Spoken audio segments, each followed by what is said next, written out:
अस्सलाम वालेकुम वरहमतुल्लाहि वबरकातुहू। आप सभी कैसे हैं? मैं उम्मीद करता हूं कि आप लोग अच्छे होंगे, बेहतर होंगे।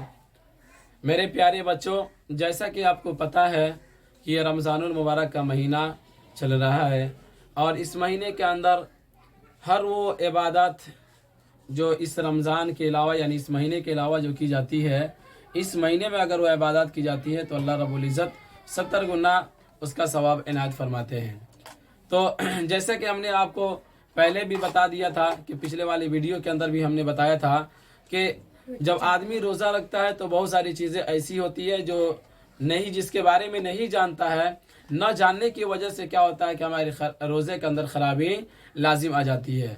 तो माक़बल वाले वीडियो में हमने रोज़ा के तोड़ देने वाली कौन कौन सी चीज़ें होती है उसको भी बताया था और ये भी बताया था कि वो कौन सी चीज़ें हैं जिससे रोज़ा नहीं टूटता है। आज हम आप लोगों के दरमियान हाजिर हुए हैं उन चीज़ों को लेकर जो रोज़े के अंदर मुस्तहब्बात है। चलिए देखते हैं वो कौन सी चीज़ें हैं। शुरुआत करते हैं। सबसे पहले हमने लिखे दिया है रोज़े के मुस्तहब्बात। देखिए यहाँ पर एक मुस्तहब्बात का लफ्ज़ हमने जिक्र किया। मुस्तहब्बात का मतलब ये होता है कि जिसको कीजिएगा तो सवाब मिलेगा, अगर नहीं करते हैं तो फिर कोई बात नहीं है, ठीक है ना, चूँकि उसके ऊपर कोई कैद वगैरह नहीं होता है। तो सबसे पहले नंबर में ये है कि सूरज गुरूब होने के बाद इफ्तार में, यानी यहाँ बाद छूट गया है, सूरज गुरूब होने के बाद इफ्तार में जल्दी करना, ये क्या है, ये मुस्तहब्बात में से है। यानी कि जब आदमी रोज़ा से हो और जब सूरज गुरूब हो जाए तो रोज़ेदार को ये चाहिए कि इफ्तार जितना जल्दी हो सके वो क्या कर ले, इफ्तार कर ले। दूसरे नंबर पे है खजूर से इफ्तार करें, अगर खजूर ना हो तो पानी से इफ्तार करना चाहिए। यानी है कि बताया गया कि बेहतर कौन सी चीज़ होती है कि सबसे पहले आदमी खजूर से इफ्तार करे। अगर खजूर मैसर ना हो तो फिर किस चीज़ से इफ्तार करेगा, पानी से इफ्तार करे, ठीक है ना। तीसरे नंबर पे है कि इफ्तार के वक्त दुआ करना है। तो इफ्तार के वक्त क्या करना चाहिए, दुआ करना चाहिए, चूँकि वो वक्त जो होता है वो कबूलियत का वक्त होता है, इसीलिए इफ्तार के वक्त दुआ करना चाहिए, ठीक है ना। चौथे नंबर पे है सहरी करना। बहुत सारे लोग इस कंफ्यूज में अपने रोज़ा भी नहीं रखते हैं कि वो ये कहते हैं कि हमने आज सहरी नहीं खाया। तो देखिए सहरी क्या है, सहरी खाना ये मुस्तहब्बात में से है। अगर कोई बंदा सहरी नहीं खाता है उसके बावजूद भी अगर वो रोज़ा की नियत कर लेता है तो उसका रोज़ा हो जाएगा, रोज़ा के अंदर कोई भी दखल नहीं आने वाली है, ठीक है ना। यानी सहरी करना ये भी क्या है, रोज़ा के मुस्तहब्बात में से, ये फर्ज और लाजिम में से नहीं है जिस तरह से बहुत सारे लोग समझ लेते हैं, ठीक।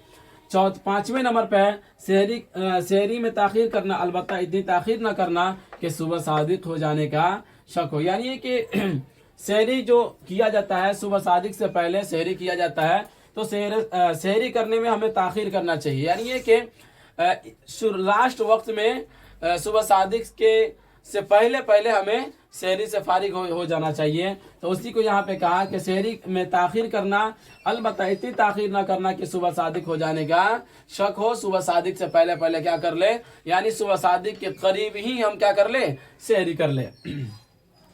छठे नंबर पे है सुबह सादिक से कबल ही जनाबत वगैरह का गुस्ल कर लेना, ताकि तहारत की हालत में रोज़ा क्या कहते हैं यहाँ पे, रोज़ा मुकम्मल हो। यहाँ पे हाथ छूट गया है, कहते हैं ना सुबह सादिक से कबल ही जनाबत वगैरह का गुस्ल कर लेना ताकि तहारत की हालत में रोज़ा मुकम्मल हो जाए। यानी कि मतलब ये अगर कोई आदमी नापाक हो तो उसको ये चाहिए कि क्या कहते हैं इसको, सुबह सादिक से पहले वो क्या कर ले, गुस्ल वगैरह कर ले ताकि रोज़ा उसका जो रोज़ा हो वो पाकी की हालत में हो, ठीक है ना। 7 नंबर पे है कि कसरत से कुरान करीम की तिलावत करना। चूँकि रमज़ानुल मुबारक के महीना में जितना ज़्यादा अल्लाह रब्बुल इज़्ज़त की इबादत की जाती है, अल्लाह रब्बुल इज़्ज़त की इबादत करनी चाहिए, कुरान करीम की तिलावत करनी चाहिए, तस्बीह वगैरह इस्तिग़फ़ार वगैरह करनी चाहिए। 8 नंबर पे है कसरत से सदका खैरात करना। चूँकि आपको पता है कि रमज़ानुल मुबारक के अंदर हर की जाने वाली इबादत का जो अजर जो मिलता है वो 70 गुना बढ़ा कर दिया जाता है। इसलिए इस महीने के अंदर जितना ज़्यादा से ज़्यादा हो सके सदका करे, खैरात करे। आम दिनों में तो आदमी सदका तो करता ही है, लेकिन उसका सवाब बस उतना ही होता है जितना उसको मिलना चाहिए। लेकिन इस महीने के अंदर सदका और खैरात करने से ये होता है कि उसका अजर और उसका सवाब जो है वो 70 गुना बढ़ा कर दिया जाता है। 9 नंबर पे है झूठ, गीबत, चुगलखोरी और गाली गलौज से अपनी जबान की हिफाजत करना।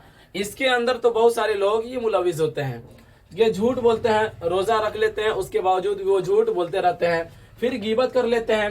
ये गीबत तो बहुत, ये तो समझिए कि बहुत बड़ा गुनाह है। और ये वो चीजें हैं जो रोजे को मकरूह भी कर देती है, ठीक है ना। गीबत, चुगलखोरी और गाली गलौज से अपनी जबान को हिफाजत करना, ये सब रोजे के मुस्तहबात में से है। 10 नंबर पे है लज्जत बख्श चीज़ों से अपने नफ्स को बचाना। ये भी क्या रोजे के मुस्तहबात में से है, चाहे वो हलाल ही क्यों ना हो, वो हलाल ही क्यों ना हो, लज्जत बख्श चीज़ जो भी है उससे क्या करना है, अपने नफ्स को बचाना है। तो ये वो चीज़ें थी जो रोजे के मुस्तहबात में से आते हैं। चलिए आज हम इसी पर इख्तिताम करते हैं। खुदा हाफिज़।